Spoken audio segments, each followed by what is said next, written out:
एक बार जोर से दोनों हाथ ऊपर करके भारत माता का जयकारा लगाएंगे। भारत माता की, भारत माता की इनकलाब, वंदे। आज इतनी बड़ी संख्या में हजारों हजारों की तादाद में आए हुए मेरे प्यारे पशुपालक खेडूत भाइयों को मेरा नमस्कार, सबको मेरा प्रणाम। बहुत बहुत आभार। आज आप इतनी बड़ी संख्या में यहां पधारे हैं। सबसे पहले देवायत पंडित की भूमि को मैं नमन करता हूं, सलाम करता हूं। साबरकांठा की भूमि को मैं नमन करता हूं। आज साबरकांठा की भूमि न्याय मांग रही है, अपना हक मांग रही है, सम्मान मांग रही है। अभी कुछ दिन पहले साबर डेयरी में एक बहुत दर्दनाक और दुखद वारदात हुई, जब पशुपालक खेडूत भाई बड़ी संख्या में अपना हक मांगने के लिए सरकार के पास प्रदर्शन करने के लिए पहुंचे, तो इस भ्रष्टाचारी सरकार ने, निर्दयी सरकार ने, क्रूर सरकार ने उनके ऊपर लाठीचार्ज कर दिया। गरीब खेडूत भाइयों के ऊपर लाठीचार्ज कर दिया, आंसू गैस के गोले छोड़े, जिसमें हमारा एक गरीब पशुपालक खेडूत भाई अशोक चौधरी, वो हमें छोड़ के चला गया। दोस्तों, ये इतनी गंदी सरकार है। मेरे को पता चला दिल्ली के अंदर कि एक खेडूत भाई की मौत हो गई प्रदर्शन करते हुए। मैंने भगवंत मान साहब से बात की। भगवंत मान किसान के बेटे हैं, इनकी भी खेती की जमीन है पंजाब में। आज भी इनका परिवार खेती करता है। पंजाब में हमारी सरकार खेडूत भाइयों के लिए खूब काम कर रही है। हम तुरंत टिकट कटा के आप लोगों के बीच में आज आप लोगों से मिलने के लिए आए हैं, बात करने के लिए आए हैं। पशुपालक खेडूत भाई क्यों इकट्ठे हुए? उनकी क्या मांग थी? उनकी मांग थी कि साल के अंत में जो बोनस या नफा दिया जाता है, नफा बोलते हैं उसको, नफा दिया जाता है, बोनस दिया जाता है, वो उनको जायज हक दिया जाए। हर साल जून के महीने में गरीब खेडूत भाइयों को उनका नफा, उनका बोनस, उनका कमीशन दिया जाता है। इस बार जून के महीने में गुजरात सरकार ने 9.5% नफा डिक्लेयर किया। 9.5 दिया नहीं अभी तक, गलत तो नहीं कह रहा, अभी तक दिया नहीं है एक पैसा भी। 9.5% जून के महीने में उन्होंने डिक्लेयर किया। हर साल जून के महीने में पूरा पैसा आ जाता है खाते में। खेडूत भाई बेचारा गरीब आदमी है, उसे बीज खरीदना है, उसे खाद खरीदनी है, उसे अपने बच्चों की फीस देनी है, उसे घर का गुजारा करना है। जब जून के महीने में उनको अपना पैसा नहीं मिला, 9.5% में पूछ रहा था, मैं देख रहा था, सन 2020-21 वाले साल में 16% नफा मिला, 21-22 में 17% नफा मिला, 22-23 में 16.5% नफा मिला, 23-24 में 17% नफा मिला, इस साल 9.5% नफा मिला। कहां गया सारा पैसा? कहां गया सारा पैसा? पिछले 5 साल से 17%, 16%, 18% नफा मिल रहा है। इस साल 9.5% नफा। कहां गया सारा पैसा? उस पैसे से इन बड़े बड़े महल बन गए। स्विस बैंकों में चले गए इनके पैसे। इनकी पार्टियों की चुनाव रैली हो रही है, इनकी पार्टियों के ऊपर सारा पैसा खर्च किया जा रहा है। आपका पैसा लूट के, गरीब खेडूतों का पैसा लूट के ये अपने बड़े बड़े महल और बड़ी बड़ी गाड़ियां खरीद रहे हैं, हेलीकॉप्टर खरीद रहे हैं, जहाज खरीद रहे हैं ये लोग, आपका पैसा लूट के। 14 जुलाई को अशोक चौधरी की मौत हुई। ये इतने गंदे हैं, इतने भ्रष्टाचारी हैं, उसके बावजूद इन्होंने आपकी बात नहीं मानी। उसके बावजूद डेयरी का नफा इन्होंने नहीं बढ़ाया। उसके बावजूद इन्होंने अशोक चौधरी की मौत होने के बावजूद इन्होंने आपका हक नहीं दिया। 18 जुलाई को 12 बजे ईशुदान गढ़वी ने प्रेस कॉन्फ्रेंस करके ऐलान किया कि 23 तारीख को केजरीवाल जी और भगवंत मान आएंगे। 18 जुलाई को 12 बजे ऐलान किया कि 23 जुलाई को केजरीवाल जी और भगवंत मान आएंगे। उसी दिन 3 बजे इन्होंने ऐलान कर दिया कि हम 17.5% बोनस देंगे। अभी दिया नहीं है, अभी दिया नहीं है, झूठा ऐलान किया है, झूठा ऐलान किया है इन्होंने, अभी दिया नहीं है, कुछ भी नहीं दिया इन्होंने। आज हम आपके बीच में आए हैं ये कहने के लिए, इन्होंने आपका पैसा चोरी करके अपने बड़े बड़े महल बना लिए, लेकिन आपके सर के ऊपर छत भी नहीं है। ईशुदान गढ़वी मुझे बता रहे थे, अशोक चौधरी जी के घर गए थे, वो बहुत गरीब खेडूत है, उसके घर पे छत भी नहीं है। ऐसे गरीब लोगों का पैसा खा के ये अपनी चुनावी रैलियां कर रहे हैं, महल बना रहे हैं, गाड़ियां खरीद रहे हैं, हेलीकॉप्टर खरीद रहे हैं। पाप लगेगा इन लोगों को, नरक में जाएंगे ये लोग।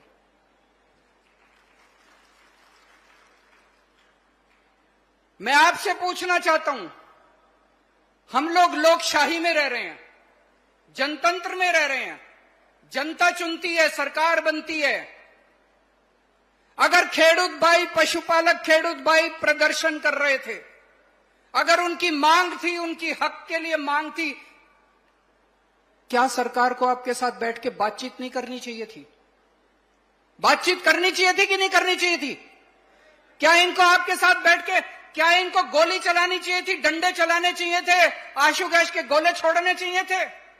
ये तो अहंकार है, इनको अहंकार हो गया है। 30 साल की सरकार का इनको अहंकार हो गया। इनको लगता है कहां जाएंगे गुजरात वाले, वोट तो इनको हमें ही देनी पड़ेगी, बात तो इनको करनी चाहिए थी। और मुझे ज्यादा आश्चर्य तब हुआ, अशोक चौधरी जी पशुपालक खेडूत भाइयों के लिए लड़ते हुए शहीद हो गए, अभी तक उनके लिए मुआवजा नहीं दिया गया, एक भी पैसे का मुआवजा नहीं दिया गया। आज मैं इस मंच से मांग करता हूं कि डेयरी की तरफ से 1 करोड़ रुपए और गुजरात सरकार की तरफ से 1 करोड़ रुपए उस परिवार को मुआवजा दिया जाना चाहिए। और मुआवजा देना तो छोड़ो, जब से ये हादसा हुआ है तब से सारे खेडूत भाइयों के घर भेज भेज के उनको दबाने की, उनको कुचलने की, उनको डराने की, उनको धमकाने की साजिश चल रही है। चल रही है कि नहीं चल रही? जा रहे हैं कि नहीं जा रहे हैं गांव गांव के अंदर डराने के लिए, धमकाने के लिए? आज कितने लोगों को धमकाया गया कि मीटिंग में नहीं आना, इस मीटिंग में नहीं आना है।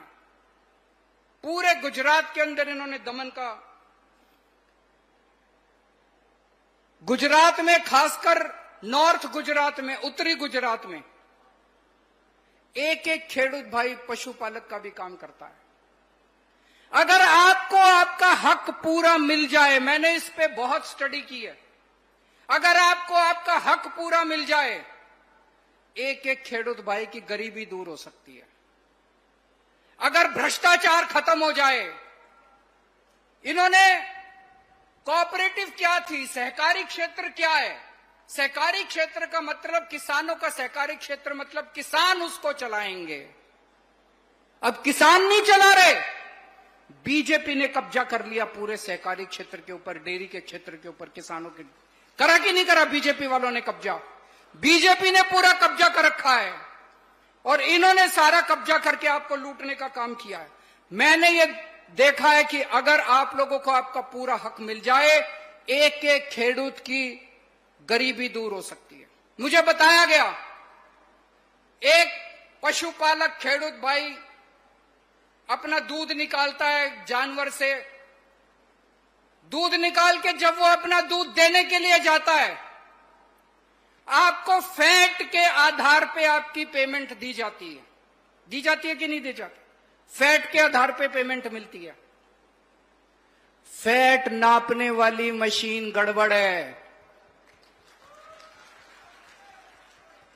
गड़बड़ है कि नहीं है? हाथ खड़े करके बताना, फैट नापने वाली मशीन। फैट नापने वाली मशीन गड़बड़ है।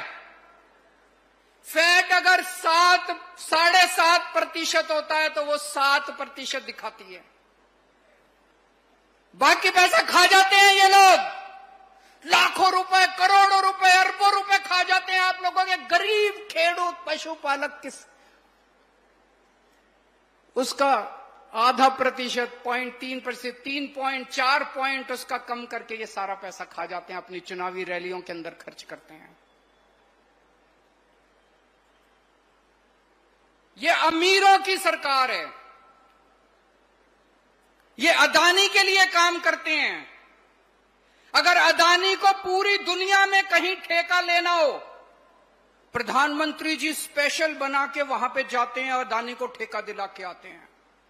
लेकिन गुजरात का पशुपालक खेडूत जब अपना हक मांगने के लिए जाता है, उस पर आशुदाय गैस के गोले छोड़ दिए जाते हैं। आम आदमी पार्टी गरीबों की सरकार है।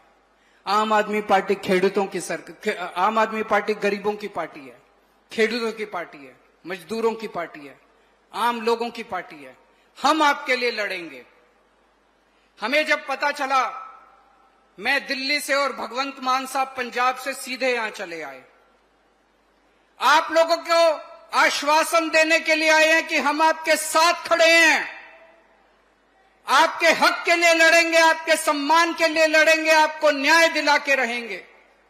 अगली बार गोली चलेगी तो पहले केजरीवाल के सीने पे गोली चलेगी, फिर खेडूतों के सीने पे गोली चलेगी। अभी जैसे मान साहब ने बताया, पंजाब में हमारी सरकार ने खेडूतों के लिए बहुत काम किया है। आपको जान के ताज्जुब होगा, 2022 में हमारी सरकार बनी थी, उसके पहले पूरे पंजाब में केवल 20% खेतों में सिंचाई का पानी जाता था, केवल 20%। 3 साल में आज 60%, 60% खेतों में सिंचाई का पानी जाता है और अगले साल 1 साल में 90% खेतों में सिंचाई का पानी जाना शुरू हो जाए। पंजाब में हमने खेती की बिजली फ्री कर दी है। यहां पे भी फ्री है क्या? पंजाब में खेती की बिजली फ्री है। दिन में 8 घंटे लगातार खेती के लिए बिजली मिलती है किसानों को, खेडूतों को 8 घंटे बिजली मिलती है डेली। खेडूतों के लिए खूब काम कर रही है हमारी सरकार। ये लड़ाई आपकी दूध के लिए लड़ाई नहीं है, ये लड़ाई आपकी न्याय के लिए लड़ाई है, इंसाफ के लिए लड़ाई है, ये आपकी सम्मान के लिए लड़ाई है। 40 साल पहले 1985 में कांग्रेस की सरकार बनी, भारी बहुमत से 149 सीट आई उनकी, भारी बहुमत से उनकी सरकार बनी। 1987 में 2 साल के बाद कांग्रेस को इतना अहंकार हो गया, जितना आज बीजेपी को है, इतना अहंकार हो गया, उन्होंने किसानों के ऊपर गोली चलाई, 10 किसान मारे गए और उसके बाद से आज तक गुजरात के अंदर कांग्रेस की सरकार नहीं बनी। मैं बीजेपी को कहना चाहता हूं, उनकी उल्टी गिनती शुरू हो गई है। ये जो इन्होंने अशोक चौधरी जी की शहादत, ये बेकार नहीं जाएगी। बीजेपी की उल्टी गिनती शुरू हो गई है। जैसे कांग्रेस ने दमन किया था और गुजरात के लोगों ने उनको उखाड़ के फेंक दिया, ऐसे ही गुजरात के लोग अब बीजेपी को उखाड़ के फेंकेंगे। गुजरात अब बदलाव मांग रहा है, गुजरात अब परिवर्तन मांग रहा है। अभी तक गुजरात के पास विकल्प नहीं था। गुजरात में बीजेपी की सरकार नहीं है, गुजरात में बीजेपी और कांग्रेस की गठबंधन की सरकार है। आज तक गुजरात में कोई विपक्ष नहीं था, अब गुजरात में विपक्ष है। आम आदमी पार्टी गुजरात के अंदर विपक्ष है, आपके हक के लिए लड़ेगी। थोड़े दिन पहले राहुल गांधी जी आए थे, वो बोल के गए एक शादी का घोड़ा होता है, एक रेस का घोड़ा होता है, बोले थे ना राहुल गांधी, एक शादी का घोड़ा होता है। मैं कहना चाहता हूं कांग्रेस के सारे शादी के घोड़े और आम आदमी पार्टी वाले सारे लंबी रेस के घोड़े हैं। शेर है शेर आम आदमी पार्टी के ईशुदान गढ़वी, गोपाल इटालिया, मनोज सोरठिया, महेश जी, मुकेश जी, सब लोग शेर हैं हमारे। अगर इनको डराने की कोशिश करोगे बीजेपी वालों, खर्द। अभी चेतर वसावा को इन्होंने जेल में डाल दिया। क्या कसूर था चेतर वसावा को? ईमानदार आदमी है चेतर वसावा, ईमानदार नेता है, आदिवासियों का बहुत बड़ा नेता है, पूरा आदिवासी समाज चेतर वसावा को मानता है। उसको पकड़ के जेल में डाल दिया। क्यों डाल दिया? बीजेपी को क्या लगता है हम डर जाएंगे? मेरे को इन्होंने 1 साल जेल में रखा, हमारे मनीष सिसोदिया को इनको क्या लगा हम डर जाएंगे? अरे 10 साल जेल में रखो, पूरी जिंदगी हमें जेल में रखो, भगत सिंह के चेले हैं हम लोग, ऐसे डरने वाले नहीं है हम लोग। 30 साल से इनकी सरकार है, इनको अब अहंकार हो गया है। अब बदलाव करने का समय आ गया है। चाबी आपके हाथ में है, विकल्प अब आपके पास है। डरना, अब अपने को डरना नहीं है। सब लोग इकट्ठे हो जाओ और इकट्ठे होके अब हम सब लोगों को बीजेपी का सामना करना है। आज आप सब लोग इतनी बड़ी संख्या में यहां इकट्ठे हुए, आपका फिर से दिल से बहुत बहुत आभार। हम सब आपके साथ हैं और मिलकर गुजरात के विकास के लिए लड़ाई लड़ेंगे। भारत माता की